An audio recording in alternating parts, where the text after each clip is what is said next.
By forcefully entering her house, this caused a woman who was sleeping on the sofa with a notebook on her chest to suddenly wake up, sending her little book flying. Zio didn't care much about that and stood in front of her best friend. "What happened, Zio? If it's because of the book, I promise I'm working on it. I just need some inspiration." The woman tried to excuse herself. She has slightly curly brown hair and pale blue eyes. But Zio didn't give a shit about the book at this moment. "When were you going to tell me?" The fury that dripped from that voice made the blue-eye woman scared. Zio, I don't know what you're talking about. Why don't you calm down and we'll have some tea while we chat." While saying this, the girl tried to touch her friend's hand, but Zio pushed her away and then grabbed her shoulders while she had tears in her eyes. "When you were going to tell me that those ravings were killing you, did you want me to find you turned into a monster or a mass of meat on the floor?" As she said this, Zio began to squeeze her friend's shoulders hard, causing her to let out a groan of pain. "Calm down, Zio. I already told you that those are not a problem for me. I can tolerate them." The girl tried to save the situation, but Zio had already completely lost patience. "Do not lie to me, Furs. Tell me the truth." Furs just lowered her head and said nothing. No, please tell me it's not true," said Zio while shaking Furs. But she was silent and tears began to fall from her eyes, falling on the floor. "Oh, Evernight," Zio cried harder while hugging Furs, who kept looking at the floor. "How did you find out about this? I made sure you couldn't notice anything," was what Furs murmured in a low voice while being hugged by Zio. This caused Zio to react and remember where she heard the information from, and a small light of hope lit up in her heart. Separating from Furs, Zio brought her hands to her face to lift her up so that she would look into her eyes. Furs's face was a mess with tears streaming from his bloodshot eyes. "A man told me about the ravings of the full moon, and he told me that if I took him to Mr. A's party he would give me more information. Maybe he has a way to solve this." This caused Furs to widen his eyes in shock, and as he grabbed Zio's hands she began to cry harder as she tried to open her mouth to speak. So I have hope.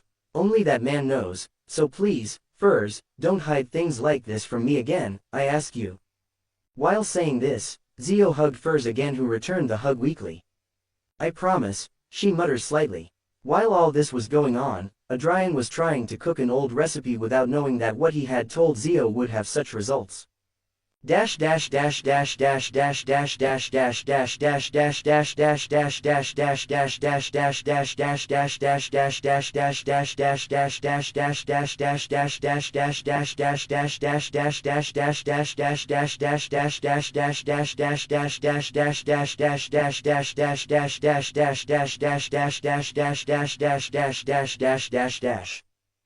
is my first time write something sad, Sue. The reason for writing this scene with Zio and Furs is largely because I'm tired of always reading in other stories how Zio is kept in the dark without knowing that her best friend was dying next to her room. Zio deserves to know what was happening to her best friend, so I decided to make it so she knows.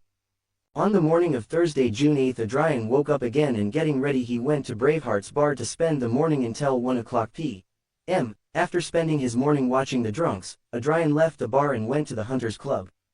Arriving at the club, as always he saw Robert reading Stormwind Mountain Villa. Already ignoring that, Adrian went to the basement and could see how Mr. Grievous was smoking a cigarette while reading the newspaper. In the headline he could read the following: "Another 5 people die from strange murders. The authorities say they have everything under control." With a heavy heart and knowing that time was running out, Adrian headed towards Mr. Grievous. "Look who came," I was thinking. Before he could continue with his classic insult, Adrian interrupted him. "Mr. Grievous, how much do you want for the provoker formula?" This caused Mr. Grievous to sigh in defeat and place the newspaper next to him. "I was thinking you'd never ask me, brat. After that move you made when we first met, one would think you were already one." "I'm sorry about that, Mr. Grievous, but please tell me the price of the formula." £550, and it's yours, brat." "That's a lot. My limit is £420. "Well, what a shame. The most I can lower it is £480. £430, £460, and that's the limit." "Deal." Adrian quickly took out the money and handed it over. Grievous tore off a part of the newspaper and wrote the formula on it. Then he handed it over to Adrian and continued to smoke with his cigar. Adrian then read the formula. Potion formula sequence 8, provoker. Main ingredients: a horned toad's tongue, the lungs of a provocative rooster. Complementary ingredients: *80 milliliters of pure water. Asterisk 5 drops of liquor. Asterisk 7 grams of powdered iron. Asterisk 12 feathers of the provocative rooster. Asterisk 6 drops of horned toad venom. After reading the formula, Adrian kept it in his vest before turning to look at Grievous. Do you want to keep practicing shooting, or are you going to try and find the ingredients? I'll continue practicing if you don't mind. Taking a deep drag on the cigarette, Grievous rose from his chair. Then show me if you improved, and you better hit the target 32 times. Nodding, Adrian familiarly took out his revolver and aimed at the target. After 2 hours of class, Adrian was very proud of himself.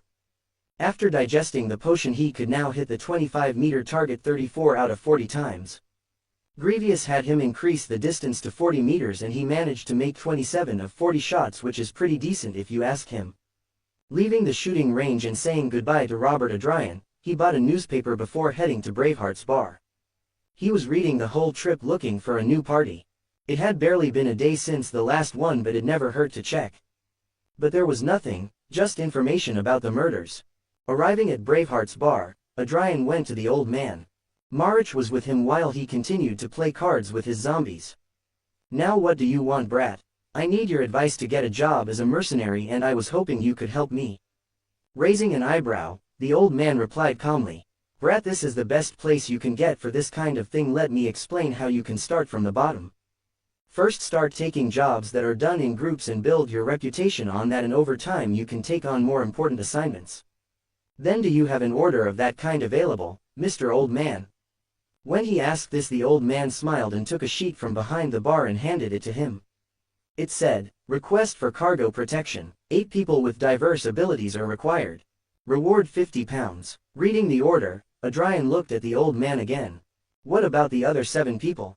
They are already ready, they only needed 1. Well, I accept this assignment when we have to go protect the cargo. Within 2 days, Saturday night will be protection. Other details of the order will be discussed with your boss when you are there.